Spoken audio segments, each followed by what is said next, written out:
राजधानी में मुसीबत ने दी दस्तक, बढ़ गई घबराहट। चाइना से चलकर आई आफत खूब करेगी तांडव। हो जाइए सावधान, अब लखनऊ में भी एचएमपीवी ने दी दस्तक।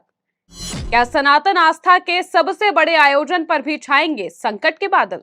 चाइना से चलकर आई आफत अब देश के अलग अलग राज्यों से होते हुए लखनऊ में भी दस्तक दे चुकी है। एचएमपीवी के राजधानी में एंट्री मारते ही अब सावधानियां बढ़ गई हैं।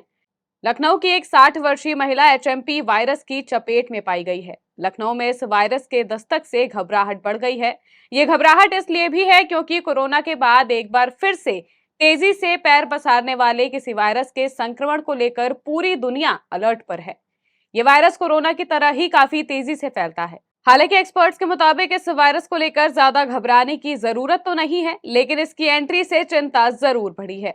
ऐसा इसलिए क्योंकि प्रयागराज के संगम तट पर प्रदेश की योगी और केंद्र की मोदी सरकार की देखरेख में सनातन आस्था के सबसे बड़े उत्सव महाकुंभ का आयोजन किया जा रहा है, जहां देश दुनिया के कोने कोने से 45 करोड़ से ज्यादा श्रद्धालुओं के आने का अनुमान है। महाकुंभ जैसे बड़े आयोजन पर एचएमपीवी का खतरा मंडरा रहा है। ऐसा इसलिए कहा जा रहा है क्योंकि अब प्रदेश का पहला मामला सामने आ चुका है।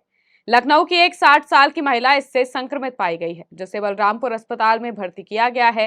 क्योंकि ये वायरस भी कोरोना वायरस की तरह ही तेजी से फैलता है, इसलिए कहा जा रहा है कि जब करोड़ों की संख्या में प्रयागराज में आस्था का संगम लगेगा तो यहाँ भी ये वायरस दस्तक दे सकता है।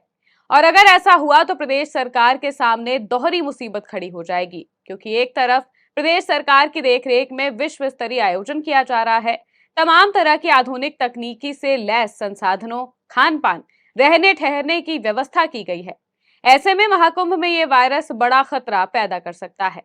अगर महाकुंभ में भी इसकी दस्तक हुई तो प्रदेश के साथ साथ देश के दूसरे हिस्सों में भी इसके संक्रमितों की संख्या तेजी से बढ़ सकती है। हालांकि प्रदेश सरकार की तरफ से महाकुंभ में सुपर क्लास की मेडिकल सुविधाएं भी की गई हैं। प्रयागराज के अलग अलग स्टेशन से लेकर मेला क्षेत्र में श्रद्धालुओं के स्वास्थ्य को ध्यान में रखते हुए मेडिकल टीमें तैनात की गई हैं। लेकिन एचएमपीवी से बचने के लिए अब कई तरह की पाबंदियां भी लगाई जा सकती हैं, और अगर पाबंदियों में महाकुंभ बीता तो इसकी चमक जरूर फीकी हो जाएगी। एचएमपीवी तेजी से फैलता है। हालांकि ये वायरस कोरोना जितना खतरनाक नहीं है, ना ही इसके केस में वो भयावहता आने वाली है, लेकिन इसके संक्रमण को देखते हुए एहतियात जरूर बरतने होंगे। सावधानियों के साथ साथ सजग रहकर इससे बच सकते हैं। इसे लेकर अभी तक प्रदेश सरकार की तरफ से किसी तरह की गाइडलाइन नहीं जारी की गई है, लेकिन यूपी में अगर इसके मामले तेजी से बढ़ते हैं तो आने वाले दिनों में कई तरह की पाबंदियां भी देखने को मिल सकती हैं। डेस्क रिपोर्ट, आज की खबर।